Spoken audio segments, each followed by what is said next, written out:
I did put big print on it. Right, okay. Where do I start? Let's have a think about this.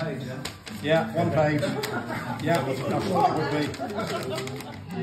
be. Right, okay. So, here we are. Oh, bloody, it's better without glasses. No, we need the glasses. Okay, so, anyways, they say, ladies and gentlemen, boys and girls, it's customary, I believe, for the father of the bride to get up and say a few words. But before I start, I think there's just a couple of things that we need to get organised. So, for the sake of people, just to make sure you know who the bride and groom are, we'd like to put those on for the bride and those on for the groom. Everybody now knows who they are. Very, very easy to identify. Given the basis. And couple of rabbits, eh? Nice and easy. So, and just before I also start, I've been told by a certain person who belongs to the SPA, the Speech Prevention Agency, that I only have 5 minutes. So, on the basis of that 5 minutes, I have an alarm clock. So I can now know when it's up. So, an alarm clock. So, it will be a short speech because I can only speak for 5 minutes. So, after I've thanked everybody for coming and sort of said hello and goodbye to everybody, much to the relief of the bride and groom, I can sit down because that's it. My 5 minutes is up. Whoa! Yes. Okay. So anyway, firstly, I would like to thank everybody for coming, and some of you who travelled from a long way: Italy, Spain, Wales. West Wales. And also, secondly, for Charlotte and Adam for turning up, because really, it would have Very been kind of them. fairly pointless. Well, we could have had a good drink and a good meal, and it would have been absolutely fine. So hey ho. I was going to try and dig up, as one normally has to, a load of dirt, really, and amusing anecdotes as per custom about Pickle. But suffice to say that despite her parents' best efforts, she's managed to rack up so many escapades and cahoots with her brother and various other sisters, including those from Chester, Italy, Leeds, and a load of other places. That actually, I thought I wouldn't know where to begin.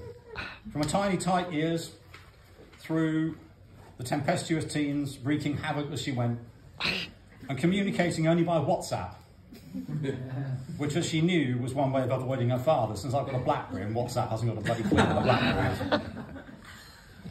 But, on the other hand, as she sailed on regardless, she was unaware that every move of hers was being monitored by another anachronism, METS. That was her Mother Earth's tracking system, who seems to live on Google and can tell me in a moment's notice where her daughter is, what she's doing, and what she's got up to. Anyway, despite our best efforts and everything, she's now grown up into a fairly charming, loyal and tough young lady, but maintaining a especially close bond with her friends and family. And my wife and I are very proud, but also totally bloody exhausted and glad to get rid of her. So Alan, thank you for taking her off our hands. Much appreciated. Finally, as the minutes tick on, I've been looking at this and I've only got a few minutes left. And the time goes rolling by and the hands-on clock keep moving nearer to severance time.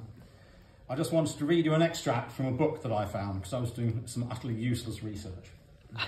And this book is called The Great Sussex Book for Birdwatchers.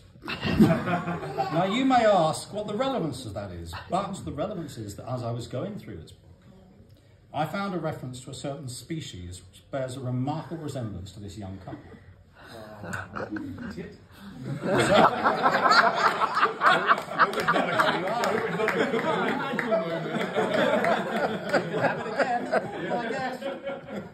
Anyway, so in this book there's a little reference to the Oxshott builder bird. Now, the Oxshott builder bird is a rare species, not seen very often, but when it does decide to nest in your area, God help you, because you'll know what that is. The male of the species, apparently tall, brash and good looking, is denoted most of the time by being covered in dust, carrying a can of cider in one hand and a club hand in the other. The male of the species is also prone to destructive tendencies, and soon will be knocking 7 bells out of the nest much to the horror of the neighbours, and all in the name of modernisation. I mean, I can't get it. What's wrong with an outside loo? But he seems to think not. They bricked it up. The female of the species is the dominant half of the partnership. Good at procurement, project management and rational thinking, but with an exceptionally short fuse. And she can be often heard yelling, "Adam!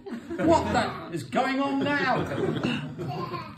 To which the mayor responds with his usual phrase, "I have a plan," and then scuttles off upstairs, only to realise seconds later that there's no escape since he's taken the floorboards up and she can see him up through the ceiling.